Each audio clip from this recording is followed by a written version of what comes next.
Welcome back to the Surf Mastery Podcast. I am your host, Michael Frampton, and today's guest is Guy Kawasaki. You may have heard that name. He's very famous in Silicon Valley, especially for his early role and involvement with Apple. He's gone on to do a lot of projects since then, too many to mention in this short intro, but one of his most recent projects is a very successful 200 plus episode podcast called Remarkable People, and he recently released a new book called Think Remarkable, based on those interviews. And the main reason that I wanted to get him on the show is because he started surfing at 60. Yes, 60. Started surfing at 60. So yes, Guy has a very unique perspective on beginning surfing, and I was very excited when he accepted the invite to come on the show, and he did not disappoint. So without further ado, I will fade in my conversation with Guy Kawasaki. Hello, Guy. How are you? I'm good. I can hear you now, yes. Excellent. And I've got you. Right. And it's recording. It looks like all the technical stuff is out of the way. Don't get overconfident. The day is young. It sure is.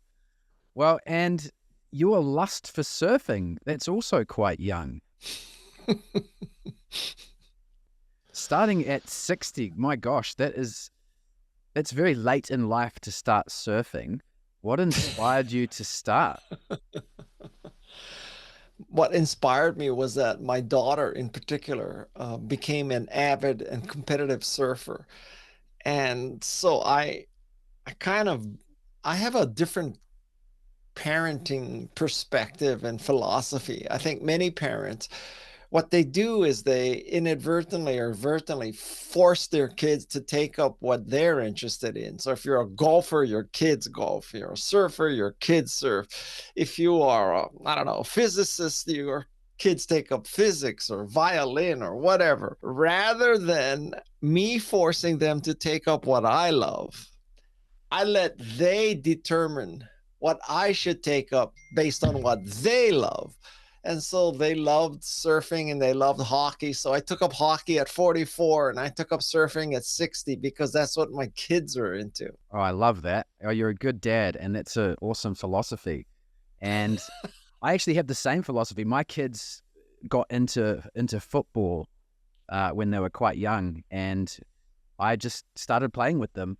Even though I never grew up playing it, I never liked the game, but now I actually love the game and have a strong appreciation for it. So when you say football, you mean American oblong football or European soccer. Round ball football? Oh, okay. Soccer, yeah.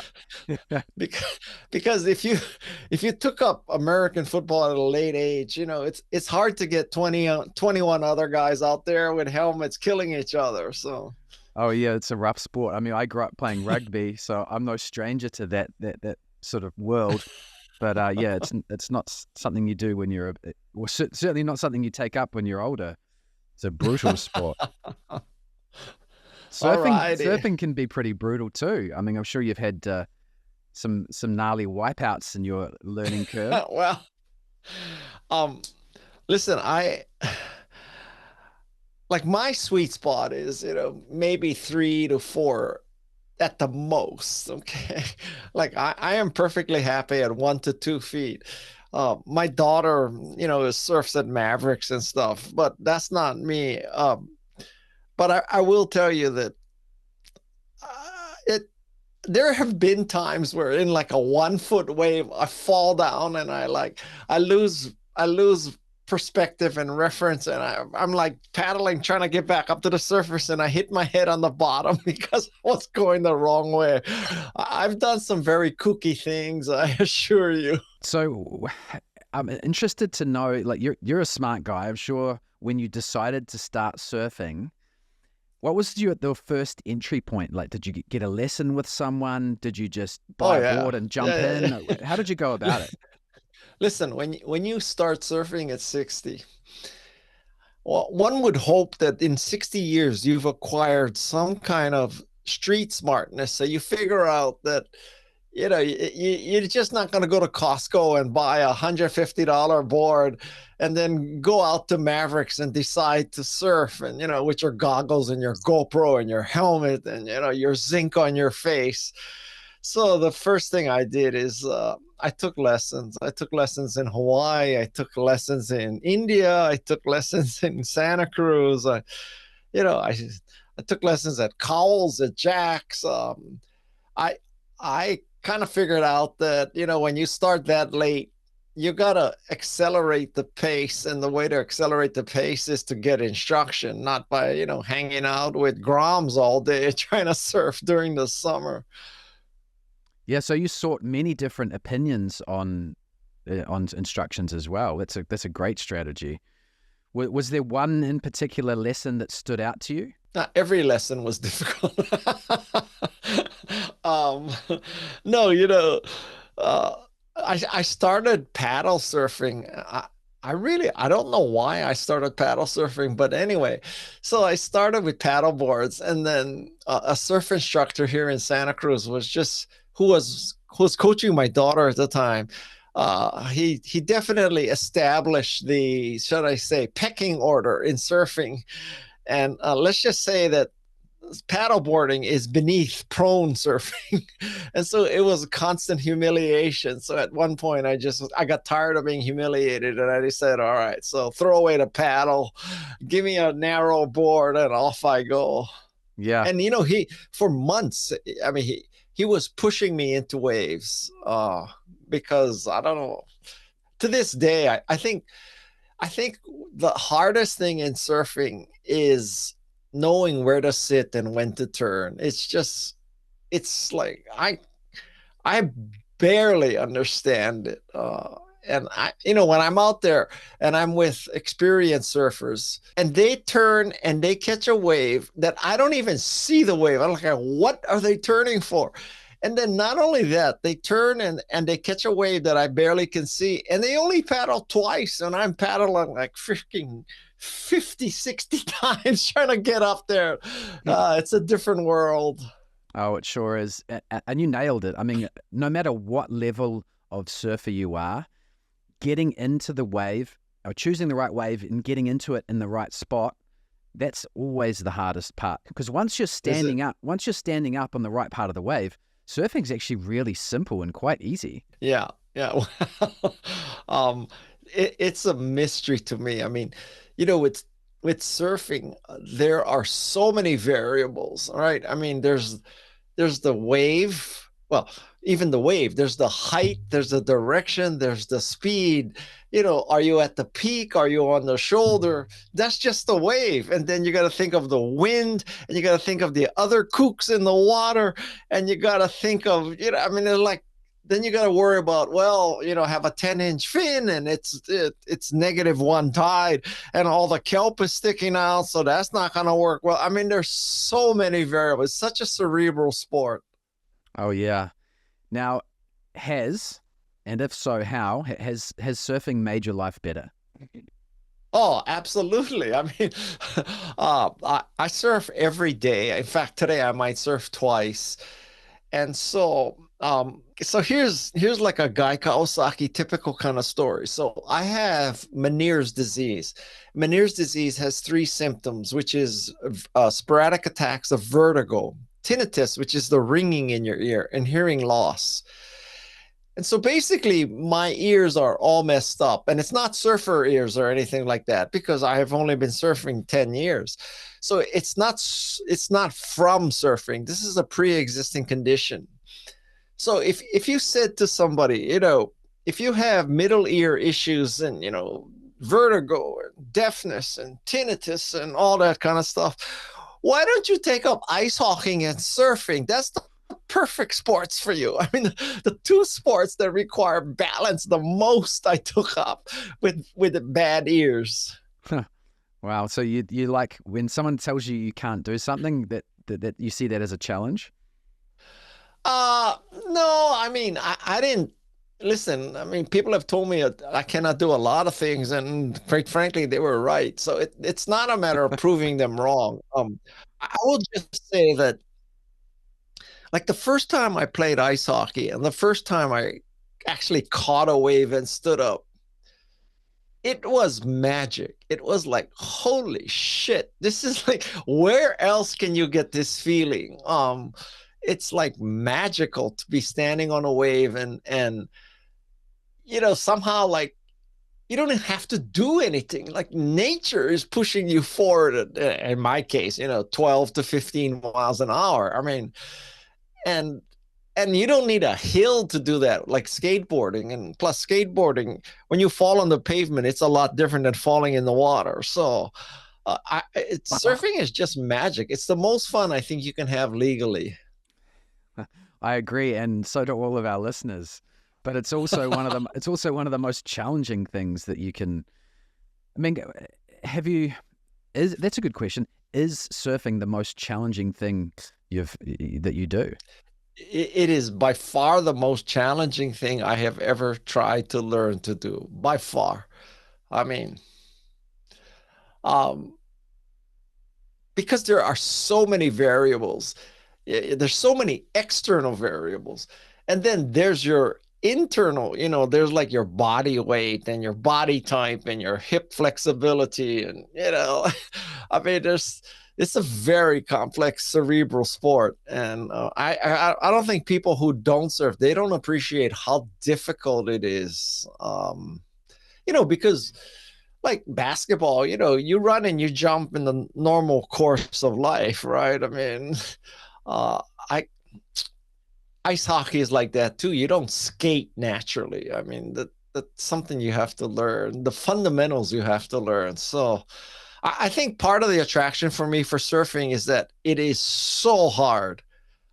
If I became immediately good at it, the thrill would be gone. But it's taken 10 years.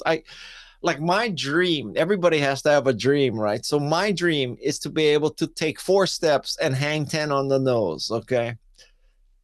In 10 years, I'm now able to sometimes take 2 steps. So it's taking me 5 years per step. So I need another 10 years to get the total of 4 steps. I hope I make it. Yeah. Well, Jerry Lopez says that the first 20 years of surfing is just to test if you're really interested. Oh, I interviewed Jerry Lopez for my podcast. So yeah, Yeah, I know. I listened. yeah. Yeah, you did a great job.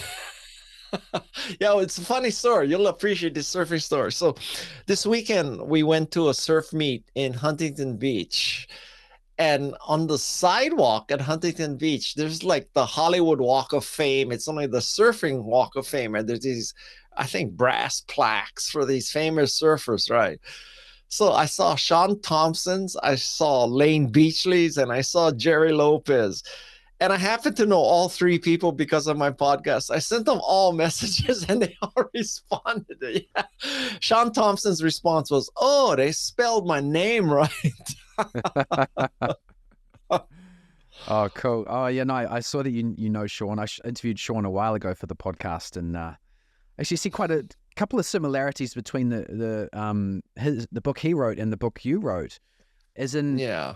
you chose not to make it a 3-page behemoth full of fluff, and it's such a good book. It's so succinct, and it's the kind of book I'd rather spend 12 hours reading a good book 3 times than 12 hours reading a long book once.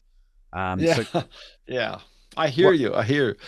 And one of the things I think about many nonfiction books is they take 200 to 300 pages to explain one idea, right? So like, oh, you should make a prototype very quick with the minimum features and get it out there.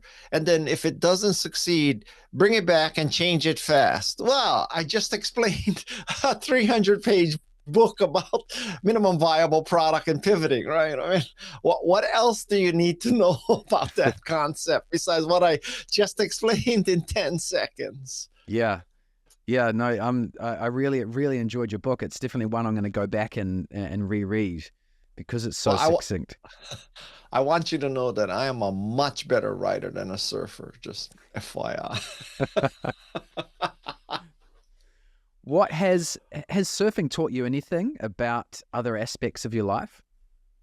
Oh, listen, I can interpret almost all of life with using a surfing metaphor, right? So, one obvious one is you can sit out there in the water looking for that perfect wave all day and never turn and paddle. And if you do that, I guarantee you will not catch any waves. Same thing applies to life, right? You can be waiting for that perfect company, that perfect product, that perfect service, that perfect co-founder, that perfect VC, and you could, try to make this perfect thing, and then that means you will never do anything. Same thing as surfing. Another analogy I would say is that yes, you try to pick the perfect wave and you turn at the perfect time at the perfect angle and all the perfect stuff. But I think one of the things I learned about surfing is that at some point you turn and burn, and then you just need to make that decision right, even if it's wrong, right? You got to compensate. Yeah, you would like to be in the barrel on the face of the wave, but guess what? You're an idiot. You're in the white water, so make the best of it, right? And that's another metaphor for life, is that, you got to make decisions right. Yeah. Yeah, yeah. You kind of describe that in the book by saying just plant many seeds, because you don't know Yes. which one will eventuate, and you catch lots of waves. I mean, that's the thing. I've said before on this podcast is that when you watch a surfing movie, you've got to realize that there might only be 10 minutes worth of surfing that you're watching, but it took a surfer a year worth, 5 hours a day of surfing to get those 10 minutes worth of surfing. Yeah. Yeah. And I mean, you can apply that to almost everything in YouTube, right? So on the YouTube, when they show, oh, this is a guy hitting half court shots, they shot him for 5 hours to get him making a half court shot twice, right? And you That's think, right. oh, he just goes out and does every one like that. Yeah, yeah. And surfing is a lot about sort of being in the right place at the right time. And when you look at your career, I wonder how much of that's true in your career. Oh, my career is more about being in the right place at the right time than it is about being in the right place because of my decision. Okay, I guarantee you that.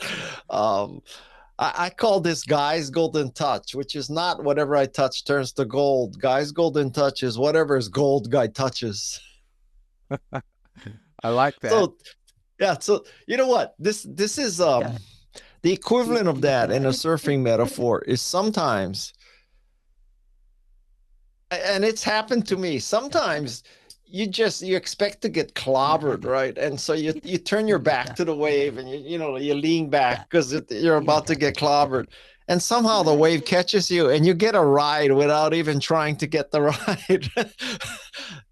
Yeah, I'm telling you, a lot of people joined companies that they had no freaking idea what it was gonna do, and they turned out to be millionaires. Oh, I don't know, what's this company Google do? I don't know. They needed a facilities manager, and I didn't have a job, so I went to work for Google. I was the first Google's facilities manager, and now come to find out my stock is worth $50 million. Yeah, I'm so smart. Mm, yeah, There have been waves, I guarantee you, Michael, there have been waves that I caught that I didn't intend to catch. oh yeah, oh yeah.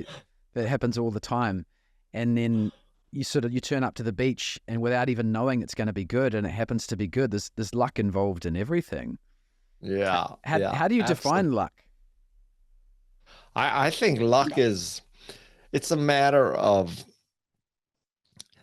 it's a lot. It's okay. Getting back to seeds, luck is planting a lot of seeds, right? I mean, you don't get lucky by staying on the sand. You get lucky by being in the water. You got to plant a lot of seeds, and then even if you're lucky, you have to take advantage of that luck.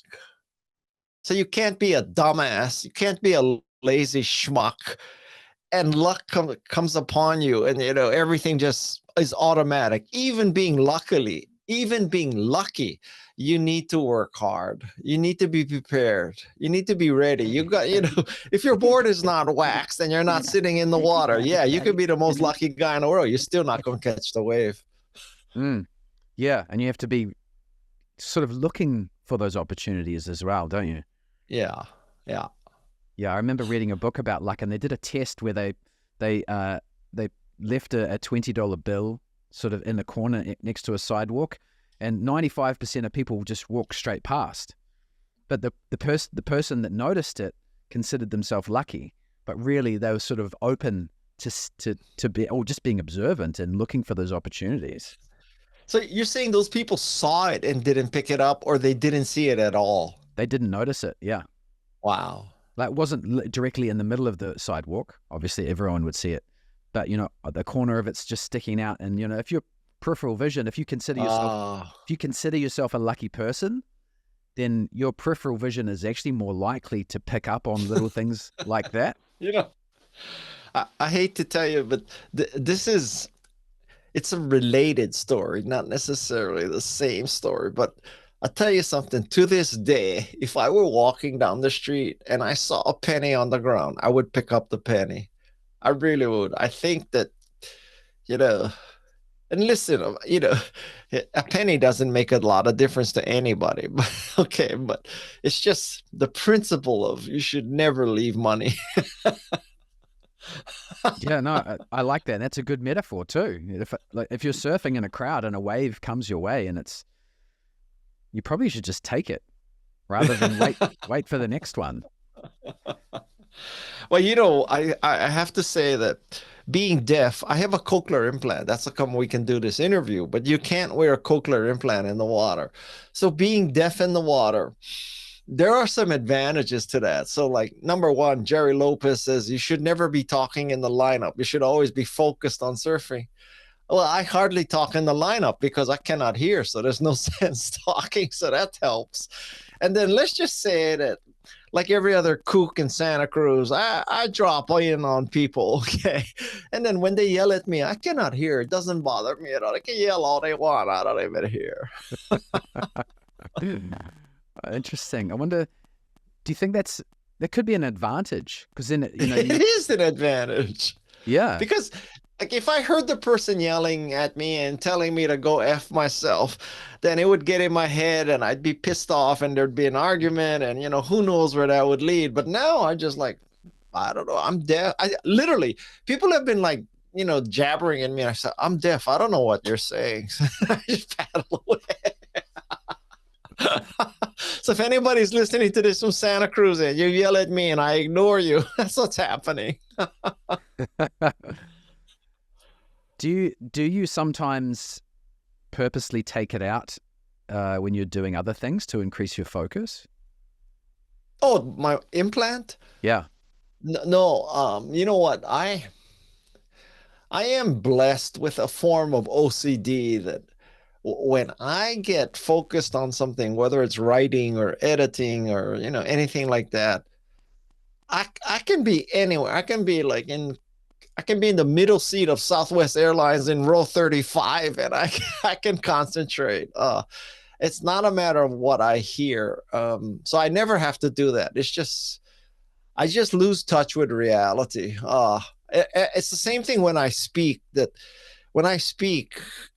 I have gone on stage with a migraine headache. I've gone on stage feeling sick. But it just takes over me and I'm just like in a zone.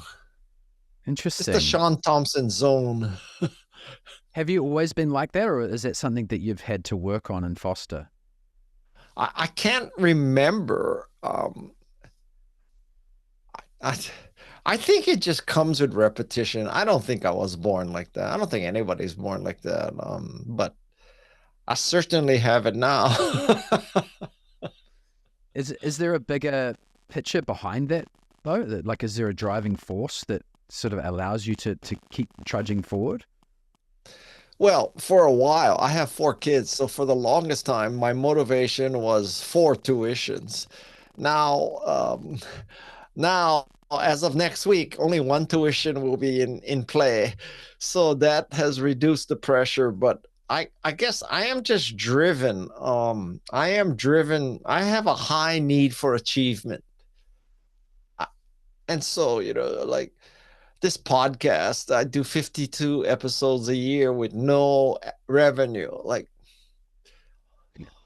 on paper, you'd have to say, Guy, why do you do that? Why do you like kill yourself doing a podcast? And I'm just driven. It's just driven by achievement. And in a sense, the same thing applies for surfing for me. I do a lot of dry land training and stuff because I'm 60. I got to catch up, right? So I can't just get out there and automatically assume everything's going to work. So the secret to my success in life, surfing, or to the extent that I am successful in surfing, the secret to my life is grit. I am willing to outwork anybody. Mm. And there's also, if you're doing dry land training, then there's a lot of, and podcast as well, there's a lot of preparation that goes into that. Yep. Nobody can out prep me. Oh, okay. I'm interested to know what does your dry land training for surfing look like? Oh, okay. I could do even more, but I practice pop-ups. I'm trying to constantly increase flexibility. I should even, I do more than anybody I know, but I know I could do so much more. It's just that in the last year or so, this book has been just taking over my life too. But I'm telling you, I am gonna hang 10 I'm gonna hang 10 and then I'm gonna drop dead right after that, and everything will be fine. Oh, funny. They're just gonna get I've seen them take dead bodies off the beach at Jack's, and the fire department comes and they put you in a little, one of those. Is it a sleigh? What do they call it? One of those baskets. They bring the dead body up from the cliff in a basket. That's how they're gonna take me out of Jack's. Okay, you die happy then. Death on the nose. Yeah. He was so shocked he hung 10, he had a stroke and died. Yeah, wow. You get the right wave, get the right board. You'll get there for sure. It's a good goal. Yeah, I have to tell you though, it's much more likely that I hit my head on the ground and drown than I hang 10 on my last ride. I've got a feeling that you'll get there. Well, yeah, I hope so. So out of you've done so many podcast episodes, like over 200. Is there any commonalities between like all of these guests?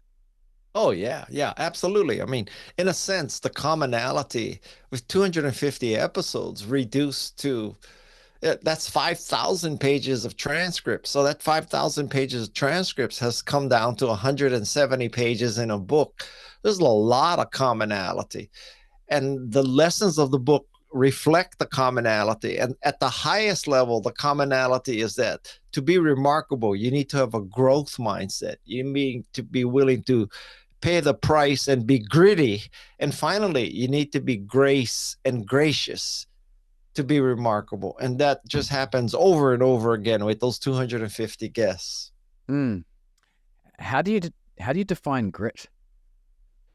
Grit is the ability to do something when you are not necessarily getting positive results, and nor do you necessarily enjoy it, but you just are willing to pay the price.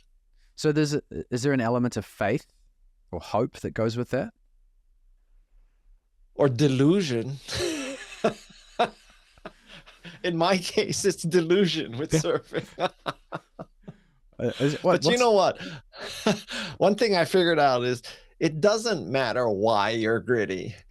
It's just that you're gritty. You could be stubborn, you could be OCD, you could be delusional, you could be whatever. But as long as you just keep putting it out, that's all that matters. Okay, then grace. How do you define grace? Grace is when you come to this realization that you are successful in life and you are fortunate because there were teachers and coaches and mentors and bosses. There are people who open the door for you. And because somebody opened the door for you, you should open the door for somebody else. So it's a sense of moral obligation to the world to pay back society. Mm. Okay. How would you define grace in the surfing world? Okay. This is, I could tell you some really great stories here. So at 38th, there are some surfers who are really quite good. I mean, like, I would love to be as good as them. And they are so good that they can catch a wave and they can surf the whole face. They can catch it in front of Jack's house and they could go all the way to like Pervs or to like practically the hook, right? They can take the face the whole way. And some of them do. And you know what? When you're at Jack's and there's a lot of beginners and novices, there are lots of people who are going to catch the wave and get in your way on the face. And, and, and that's like, that's just the way it is at Jack's.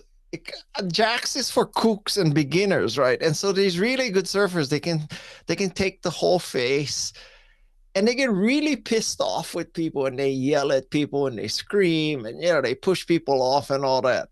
And I just don't understand that. And believe me, I've been one of those people who've been pushed and yelled at.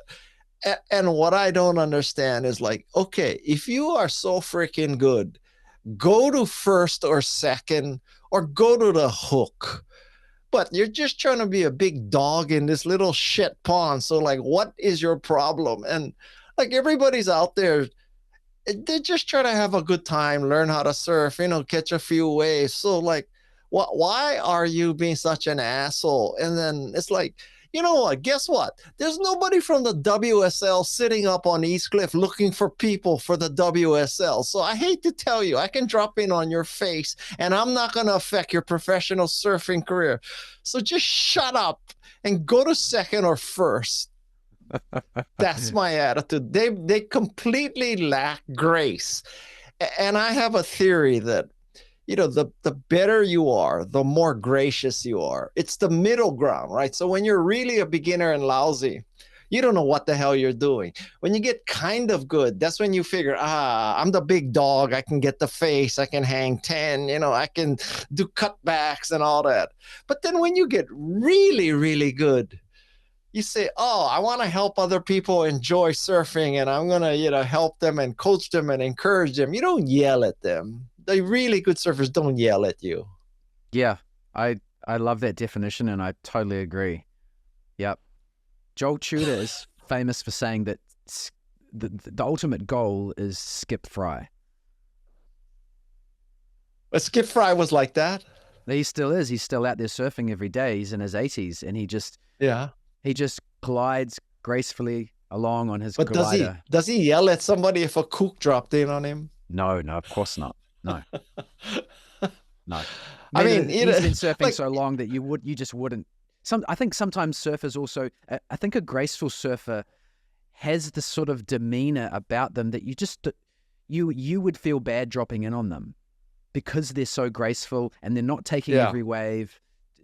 Does that sort of make But if you're out there trying to take every wave and yelling at people, you're actually more likely to get dropped in on again and again and again. So thank you, CCTV. Oh, God. I think part of it is a lot of those people, they surfed, 20, 30 years ago when there just was, 1/10 of the amount of people in the water. So, and they kind of expect it to be like that still.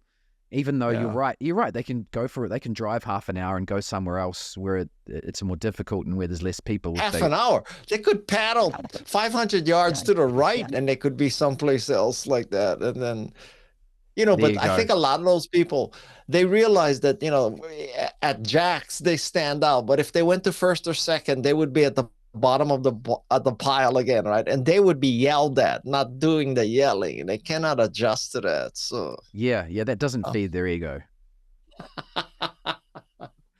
Second peak is my Mavericks. That's okay.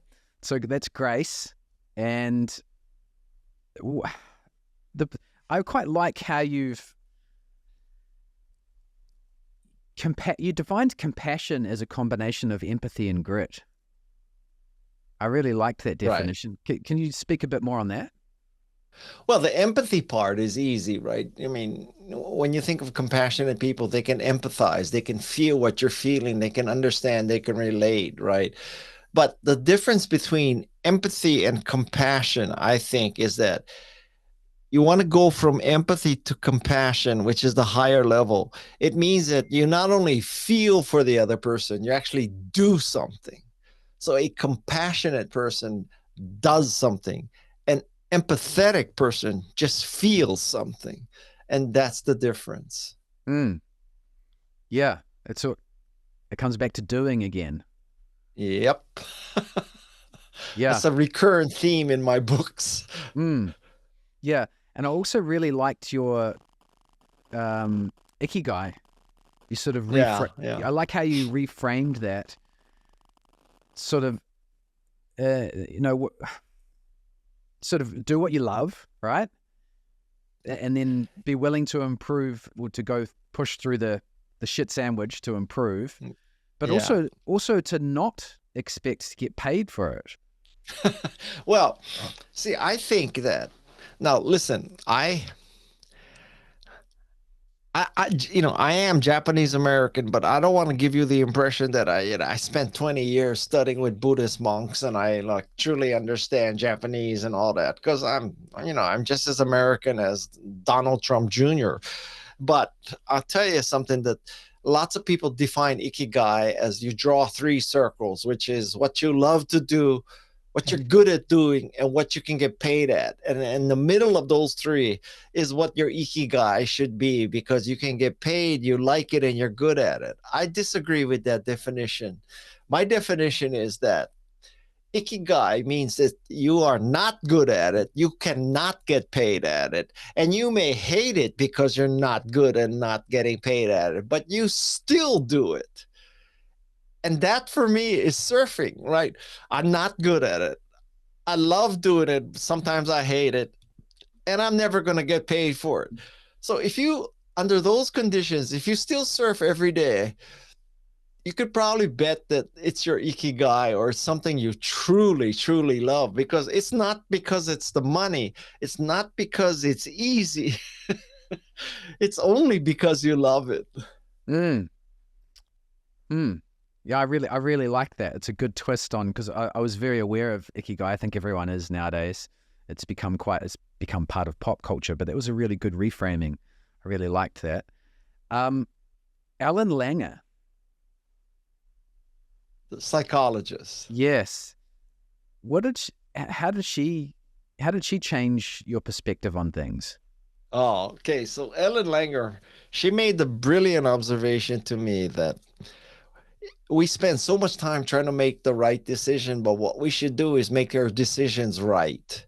And going back to that surfing analogy, so yeah, spend your whole life or the whole session in the water trying to make the right decision. But what you should really do is turn and burn and make that decision right, which means that you can compensate by, turning the board or paddling harder or softer or, popping up, fading, and then going right. Or, who knows, right? But Ellen Langer is all about, yes, yeah, take your best shot, but then make your decision right. And I think that is a very good prescription for how to lead a remarkable life. You've got to make your decisions right. Do you do you do you mean by that as in once you've made a decision to accept it and sort of trust that it is right? Well, I don't know about trust, but I mean, just, I think the reality is that you never can make the exact perfect decision because the future is unknowable and there's so many variables.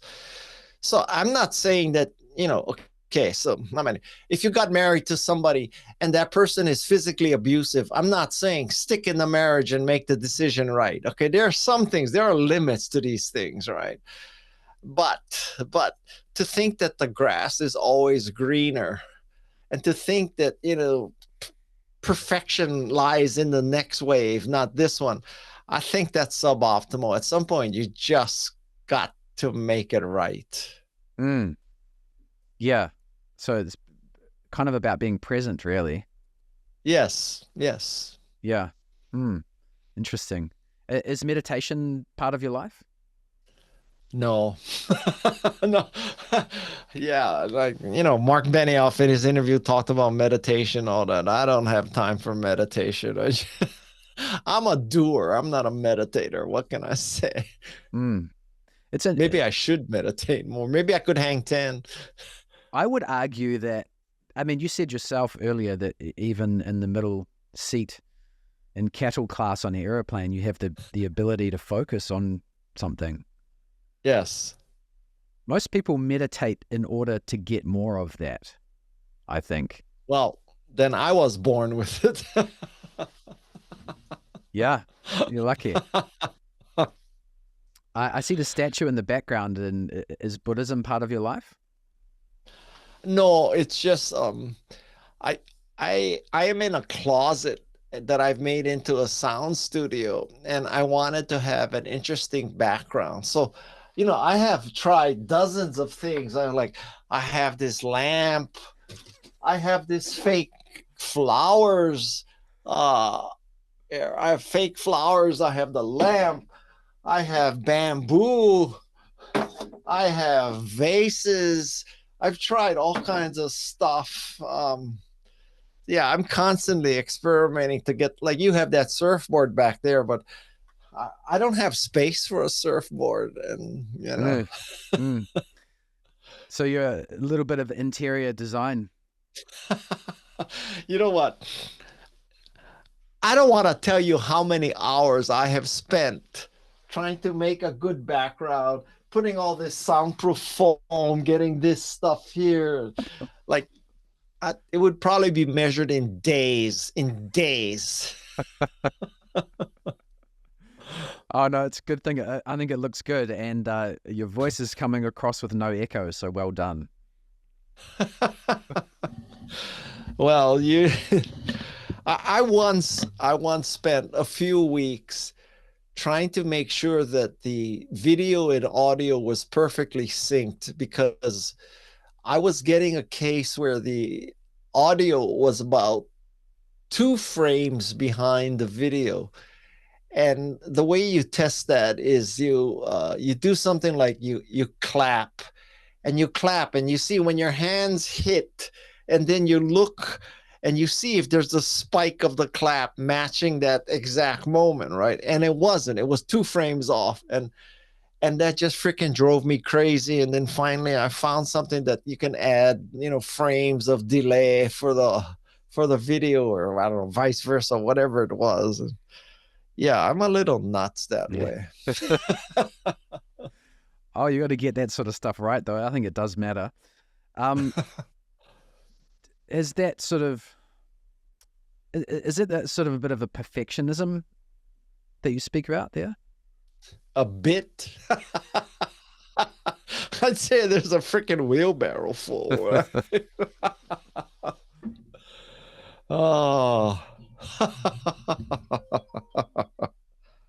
If there was one message that you hoped someone got out of your most recent book, what is that? People realize that it's not about deciding you want to be remarkable. The way it works is you make a difference, you make the world a better place, and you make the world a better place, then people will believe you are remarkable. So it's not a which came first, it's just an order. You make the world a better place, people will think you're remarkable. And so the focus not on being remarkable as much as making a difference. I love that. Guy, thank you much. Thank you so much. All right. Congratulations on I the might go book. surf a second session. Awesome. Thank you. Awesome.